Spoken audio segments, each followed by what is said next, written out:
The number of confirmed coronavirus cases in Pennsylvania continued to climb today as the first death was reported in the Keystone State. Thanks for joining us tonight. I'm David Johnson. And I'm Lisa Sylvester. There have been no new cases reported tonight, but we do want to update you on the information that we learned today. First, the victim who died is an adult from Northampton County who was treated at a hospital. The total number of confirmed cases in the state are 133. Locally, Allegheny has 12 cases. 8 are confirmed, 4 are presumptive positive. Beaver and Washington County each have 2 cases. And tonight, all counties in the state are under mitigation and all Simon properties closed, including Ross Park Mall, South Hills Village, the mall at Robinson, and Grove City Outlets. Monroeville Mall, though, remains open. And we have Team 11 coverage for you again tonight. Channel 11's Michelle Newell has been looking into concerns from parents in one school district, but we want to start with Channel 11's Amy Hudak. And Amy, as the number of cases rise, we're hearing from doctors concerned about what's not being done to help the most vulnerable populations. David, that's exactly right. We talked to a doctor tonight who sees elderly patients day in and day out, many of which have pre-existing health conditions, and some of which are showing up to the hospital with very serious symptoms of coronavirus, and they are being turned away from testing. This doctor tells us after being turned away, some of these elderly patients are going back to nursing homes or assisted living facilities where they could potentially expose dozens more.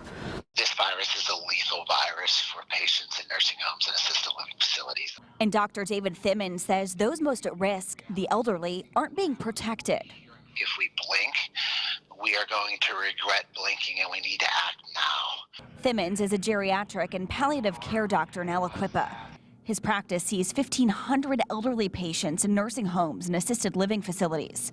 He talked to us over the phone to prevent the spread of COVID-19 and also took to social media to reveal what he says is a crisis, a lack of care for those most at risk. His post is about an elderly gentleman he treats from a local nursing home. He was sent to the hospital with a 101-degree fever, cough, chest congestion, and underlying health conditions. He was not approved for a coronavirus test and was told he'd be monitored. We don't know what to do.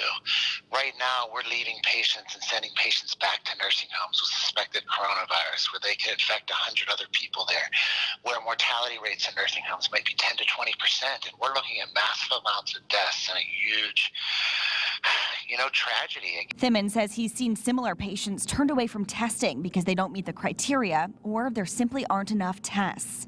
He fears if we don't treat those most at risk, a repeat of what happened at a Washington state nursing home where 29 elderly men and women died could happen again. When, not if, but when coronavirus tests positive in a nursing home, we're going to need resources. We need staff. We need rapid testing to test everyone in this facility along with the staff. We're just drastically underprepared in the long-term care setting to take care of these patients, and it's just a real shame because these are our most vulnerable patients.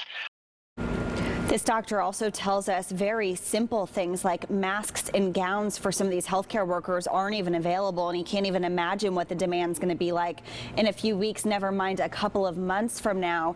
He's pushing for there to be some sort of a task force created specifically for these elderly patients. As for why they're being turned away, we're not really getting a direct answer. Some of it is the criteria these patients meet or don't meet, but the other factor is definitely the lack of availability of testing. We're live tonight. Amy Hudak, Channel 11 News.